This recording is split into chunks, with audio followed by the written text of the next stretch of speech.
अभिवादन करतो। भारतीय सशस्त्र क्रांतीचे आद्यजनक आद्यक्रांतिगुरू लवजी वस्ताद यांनाही या ठिकाणी विनम्र असं अभिवादन करू। या देशातील पहिली मागासवर्गीय विद्यार्थिनी, पहिली मागासवर्गीय शिक्षिका मुक्ताताई साळवे यांनाही विनम्र असं अभिवादन करू। या देशासाठी, राज्यासाठी आणि गावागावासाठी ज्या ज्या मागवीरांनी आपलं बलिदान दिलं अशा तमाम ज्ञात अज्ञात सर्वच मागवीरांना या ठिकाणी विनम्र असं अभिवादन करतो।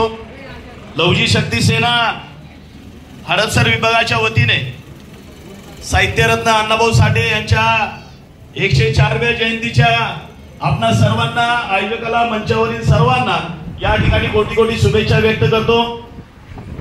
खरं तर जयंतीच्या जो 1 तारखेला सुरुवात झाली, आता उत्तराखंडकडे या जयंतीचे कार्यक्रम चाललेले असताना खरं तर चंदन भाऊंच्या मध्ये त्यांच्या गाण्याच्या मध्ये आमच्यामुळे थोडासा व्यत्यय आलेला आहे, त्यामुळे त्यांची पहिली या ठिकाणी मी माफी मागतो। 1 तारखेपासून सातत्याने जयंतीच्या कार्यक्रमाकरता महाराष्ट्राच्या बाहेर इतर राज्यामध्ये कार्यक्रमाला जात असताना चंदन भाऊंच्या सोबत मला वाटतं दुसऱ्यांदा आमची भेट झाली। 19 तारखेला मला वाटतं माळी लोणी या ठिकाणी जेव्हा देखील मी आपल्या गाण्यामध्ये व्यत्यय आणला त्याबद्दलही तिथे दिलगिरी व्यक्त केली, इथेही करतो। दुसऱ्यांदा हे करत असताना मात्र निश्चित आमच्या भाषणापेक्षा आमची 100 भाषणं आणि चंदन भाऊचं एक गाणं याची बरोबरी होऊ शकत नाही। त्यामुळं जास्त वेळ आपला घेणार नाही। मात्र उद्या अमरावती, परवा दिवशी तेलंगणामध्ये आदिलाबाद जिल्ह्यामध्ये कार्यक्रम आहे। 8 तारखेपर्यंत जयंतीचे कार्यक्रम लवजी शक्ती सेनेच्या माध्यमातून राज्यात आणि इतर राज्यामध्ये सुरू असताना 8 तारखेला शेवटची जयंती चंदन भाऊ कर्नाटकमध्ये गुलबर्गा जिल्ह्यामध्ये आळंद तालुक्यामध्ये आहे आणि त्याच्यानंतर परत पुण्यामध्ये कार्यक्रमाला सुरुवात होणार आहे। त्यानंतर मोठं एक आंदोलन लवजी शक्ती सेनेच्या माध्यमातून आपण लवकरच या राज्यामध्ये या ठिकाणी उभा करतोय। निश्चित या ठिकाणी येत असताना थोडीशी उशीरही झाला। अर्धा तासापूर्वी आईचं ऑपरेशन झालं। याच आपल्या नोबेल हॉस्पिटलला आई ऍडमिट आहे।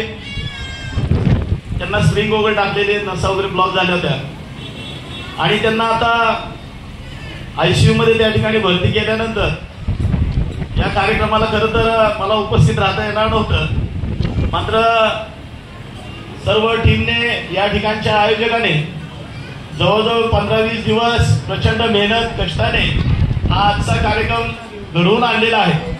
त्यामुळे या कार्यक्रमाला मला टाळता आलं नाही।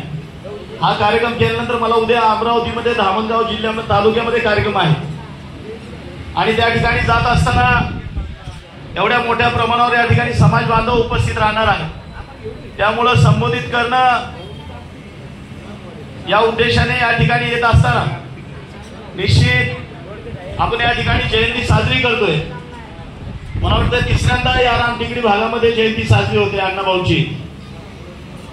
आज राज्यभरामध्ये अण्णाभाऊंच्या जयंतीच्या माध्यमातून संपूर्ण गावागावातील, जिल्ह्यातील मातंग समाज आज एकत्रित येऊ लागलेला आहे। निश्चित कुठेतरी मातंग समाजाच्या प्रश्नाच्या संदर्भात आता मातंग समाजातील 9 तरुण देखील आता सतर्क होऊ लागलेला आहे। 1 ऑगस्टला आपल्याला ज्ञात असेल, 1 ऑगस्टला इम्तियाज भाई सुप्रीम कोर्टाने एक ऐतिहासिक क्रांतिकारी निर्णय दिला। अनेक वर्षापासून ज्या विषयासाठी या लवजी शक्ती सेनेचा जन्म झाला होता, मी महानगरपालिकेची सेवा करून जवळजवळ 25 वर्षे नोकरी केल्यानंतर 2013ला नोकरीचा राजीनामा दिला आणि या संघटनेच्या माध्यमातून संपूर्ण राज्यभरामध्ये आणि इतरही राज्यामध्ये फिरत असताना मातंग समाजाचा जो सगळ्यात महत्वाचा जो मूळचा प्रश्न होता की मातंग समाजाला त्याच्या लोकसंख्येच्या प्रमाणामध्ये आरक्षणाचा लाभ मिळत नव्हता शिक्षणामध्ये आणि नोकऱ्यामध्ये, तो लाभ या ठिकाणी मिळण्याकरता आरक्षणाची वर्गवारी झाली पाहिजे। त्या वर्गवारीचा या ठिकाणी सातत्याने पाठपुरावा करत असताना या ठिकाणी नागपूर असेल, मुंबई असेल, महाराष्ट्र राज्यातील एकही जिल्हा असा नाही की ज्या ठिकाणी लवजी शक्ती सेनेचं आंदोलन झालं नाही। महाआघाडी सरकार असेल किंवा युती किंवा महायुतीचं सरकार असेल, मात्र दुर्दैवाने राज्य असेल किंवा केंद्रातला असेल, कोणत्याही सरकारने या मातंग समाजाच्या उपेक्षित घटकांच्या मागण्याकडे कधीही या ठिकाणी लक्ष दिलं नाही, त्या मागण्या पूर्ण केल्या नाहीत. मात्र निश्चित या देशातल्या सर्वोच्च न्यायालयाला शेवटी आमची दया आली आणि जो 74 वर्षापूर्वी जे 1950 ला आरक्षणाची सुरुवात झाली आणि तेव्हापासून सामाजिक न्यायाच्या प्रतीक्षेमध्ये असलेला माझा समाज, त्याला 1 ऑगस्टला सुप्रीम कोर्टाने निर्णय दिला आणि ते वर्गवारी करण्याची अंमलबजावणी करा म्हणून या ठिकाणी सरकारला त्यांनी आदेश दिलेला आहे. निश्चित हा निर्णय होत असताना आजवर मातंग समाज या ठिकाणी अनेक वक्ते किंवा अनेक मान्यवर या ठिकाणी मातंग समाजाची मांडणी करत असताना मातंग समाज शिकत नाही, मातंग समाजामध्ये अंधश्रद्धा आहे, मातंग समाज हा व्यसनाधीन आहे, अशा पद्धतीच्या वर्गणा केल्या जातात. खरं तर आम्ही अनुसूचित जातीमध्ये तुपे साहेब दलित समाजामध्ये आहे, मात्र दलित समाजातल्या इतर सगळ्या जाती वेगळ्या, मांग हा फार वेगळा समाज आहे. मांगाचे प्रश्नही फार वेगळे आहेत. एकंदरीत जर आपण पाहिलं स्वातंत्र्यपूर्व काळामध्ये या देशासाठी सातत्याने ब्रिटिशांच्या विरोधात लढणारी जी टीम होती त्याच्यामध्ये अग्रणी असलेला जो समाज होता तो मातंग समाज होता. या देशासाठी या मातंग समाजाच्या पूर्वजांनी आपलं या ठिकाणी रक्त सांडलेलं आहे.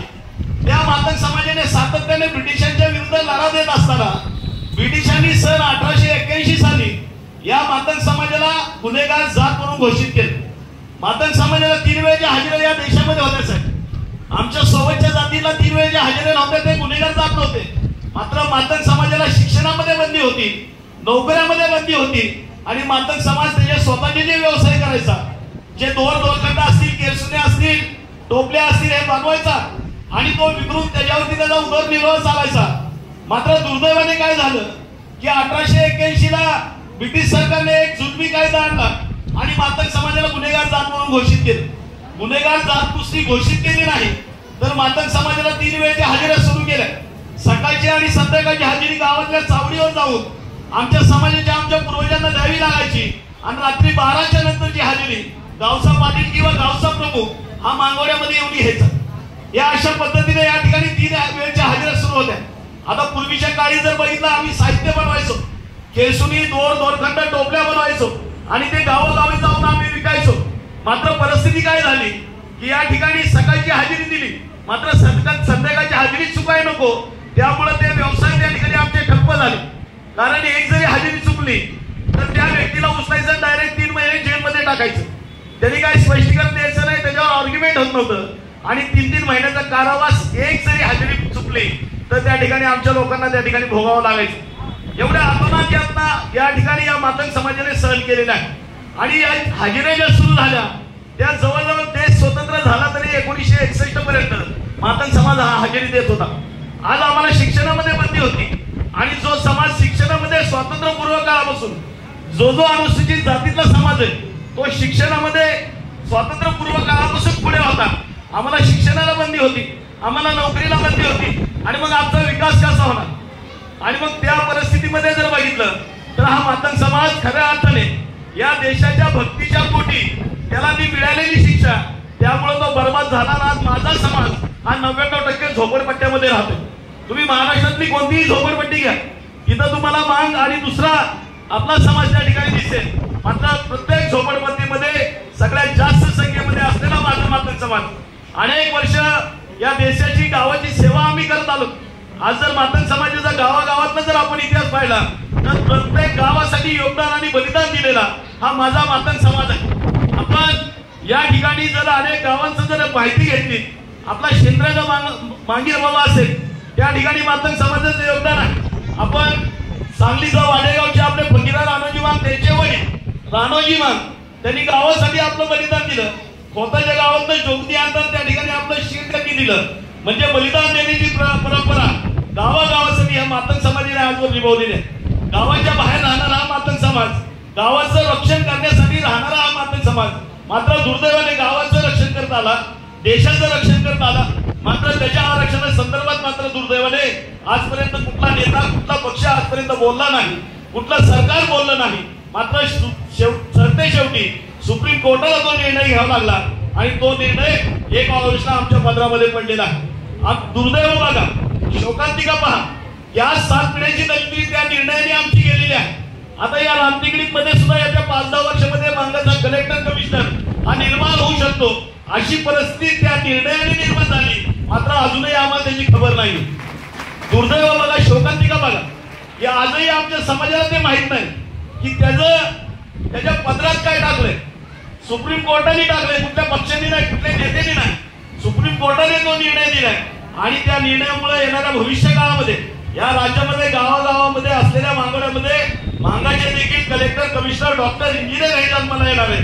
एवढा मोठा ऐतिहासिक क्रांतिकारी निर्णय आमच्या समाजाच्या पत्रात टाकला. आम्ही काय केलं, आम्ही किती त्याचा आनंदोत्सव साजरा केला, आम्ही त्याचं किती कौतुक केलं, हा देखील आपण प्रत्येकाला आजच्या जयंतीच्या दिनी आपण प्रश्न केला पाहिजे. आम्ही काय केलं पाहिजे. या ठिकाणी एवढा मोठा निर्णय आपल्या बाजूने लागलेला असताना देशातली परिस्थिती पहा. आम्ही ज्याला कालपर्यंत दलितांचे नेते, बहुजनांचे नेते म्हणायचो, तो समाज ते नेते मंडळी आज रस्त्यावर उतरलेले आहे. ज्यांनी 21 तारखेला भारत बंद केला, आज त्याच्यामध्ये मायावती असतील, आपला चिराग पासवान असेल, आम्ही त्यांना आमचं दैवत मानायचो, आम्ही आमचे नेते मानायचो. अनेक दलितांचे नेते आज त्या आरक्षणाच्या वर्गीकरणाच्या विरोधामध्ये बोलतायत.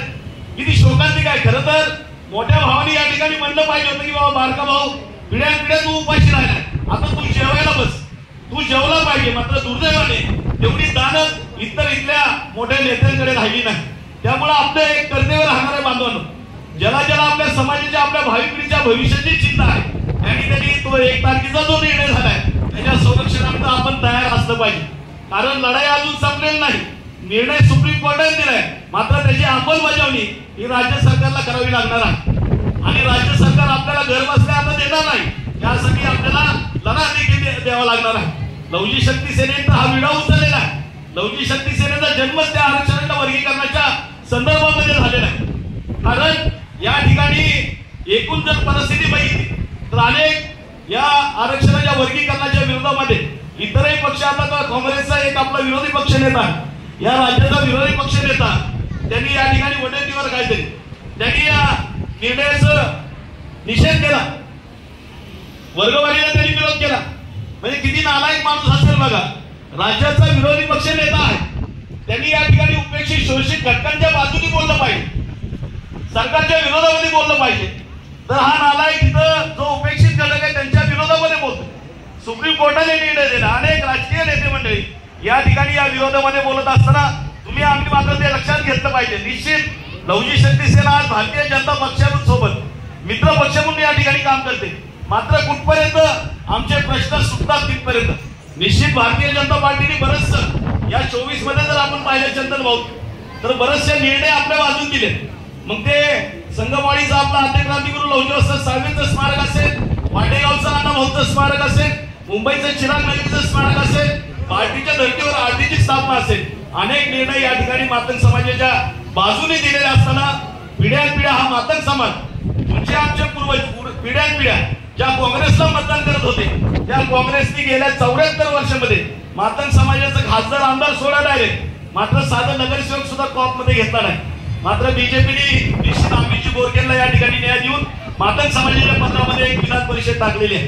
कुठेतरी आम्हाला अपेक्षा आहे, आशा आहे, निश्चित त्यांच्याकडून आम्ही येणाऱ्या काळामध्ये म्हणजे लवकरच हे सरकार जाण्यापूर्वी आमचा जो आरक्षणाचा जो प्रश्न आहे तो त्यांनी या ठिकाणी निकाली लावला पाहिजे. मात्र निश्चित जाता जाता या जयंतीच्या दिनी माझी सगळ्यांना विनंती असणार आहे की या ठिकाणी आम्ही तो संकल्प केला पाहिजे की येणाऱ्या कालावधीमध्ये या ठिकाणी जो कोणी आमच्या आरक्षणाच्या, आमच्या भावी पिढीच्या हिताच्या आडवाई त्याला आडवं करण्यासाठी तुम्ही आम्ही सज्ज राहिलं पाहिजे. एवढा संकल्प मात्र तुम्ही आजच्या दिनी केला पाहिजे. निश्चित या ठिकाणी जात असताना अनेकांनी या ठिकाणी आजच्या कार्यक्रमाकरता खूप परिश्रम घेतलेले आहे. त्यांचं कौतुक करावं तेवढं मी धन्य समजतो की अशा प्रकारचे कार्यक्रम देखील आपल्या वस्तीमध्ये झाले पाहिजे, प्रबोधनाचे कार्यक्रम झाले पाहिजेत, समाजाचं प्रबोधनही या ठिकाणी झालं पाहिजे. इम्तियाजभाई निश्चित आपल्याला ज्ञात आहे की या मतदारसंघामध्ये, या प्रभागामध्ये सुद्धा मातंग समाजाची लोकसंख्या लक्षणीय आहे. मात्र दुर्दैवाने गेल्या 15 वर्षापासून या ठिकाणी मातंग समाजाला प्रतिनिधित्व मिळालं नाही. मला वाटतं 15 का 20 वर्ष झाले काहीतरी मातंग समाजाला या ठिकाणी प्रतिनिधित्व मिळालं नाही. आपण साहित्यरत्न अण्णाभाऊ साठेंच्या उद्यानाच्या संदर्भात या ठिकाणी भाष्य केलं. निश्चित या संदर्भात या ठिकाणचे पदाधिकारी आम्ही स्वतः या ठिकाणी लक्ष देऊन अण्णाभाऊ साठे उद्यानाच्या संदर्भामध्ये या ठिकाणी आयुक्त असतील किंवा या ठिकाणचे जे कोणी राजकीय आमदार असतील किंवा खासदार असतील त्यांच्याशी बोलून आम्ही पाठपुरावा करू. मात्र आपलंही या ठिकाणी तुपे साहेब आहेत, इम्तियाज बाई आहेत, आपलंही या ठिकाणी लक्ष असतं, समाजावर आपलं या ठिकाणी प्रेम आहे. त्यामुळे आपली या ठिकाणी थोडीशी जबाबदारी आहे. आपणही आपल्या पातळीवर या संदर्भात आपण प्रयत्न करावा. जाता जाता एवढंच आपल्याला या ठिकाणी मी विनंती करेन की आमचा समाज प्रामाणिक आहे, भोळा आहे, इमानी आहे. मात्र दुर्दैवाने याच्या इमानाची आजपर्यंत कुणी किंमत राखली नाही. निश्चित आपल्यासारखे या ठिकाणच्या पदाधिकाऱ्यांना या ठिकाणी शबासकीची थाप देता आपण या ठिकाणी सहकार्य करता. अशाच प्रकारचं सहकार्य इथून पुढच्या काळामध्ये आपण करावं एवढीच आपल्या सर्वांना या ठिकाणी मी विनंती करतो. पुन्हा एकदा चंदनभाऊ यांची दिलगिरी व्यक्त करतो, आपली या ठिकाणी दिलगिरी व्यक्त करतो. चंदनभाऊ फक्त एक किंवा दोन गाणं ऐकून मला इथून जाण्याची आपण परवानगी द्या एवढंच या ठिकाणी व्यक्त होतो. थांबतो. सर्वांना क्रांतिकारी जयलवजी. जयलवजी.